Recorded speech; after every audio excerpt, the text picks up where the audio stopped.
搁再来关心，这次总统大选已经散场啊，两岸对立的气氛共款嘛影响到百姓情绪。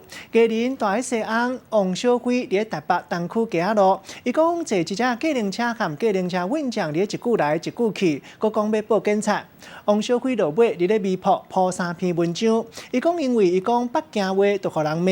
伊讲过去台湾是一个有爱的所在，即马煞全受训。你骂我。 现在想怎么样？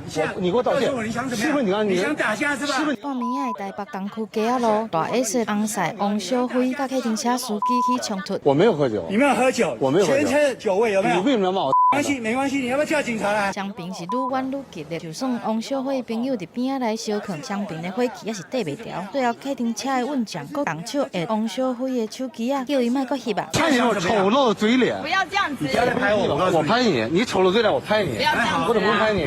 王小辉伫咧15号半暝仔，毋但伫咧微博抛出这段影片，佫连续抛3篇文章。伊先讲家己因为讲北京话，就互计程车的司机嘛歹听话，真感慨台湾捌是真有爱心的所在，今嘛却充满怨愤。伊佫讲这是伫咧台北遐尼怨愤我，真正毋知影中国人是做毋着啥物，家己伫咧台湾投资是为着要互厝内的人会当生活较欢喜咧。你会当无介意我，但是你骂我，就爱来回事咧，实在是足生气的。关系很好啊，没关系。我没有关系。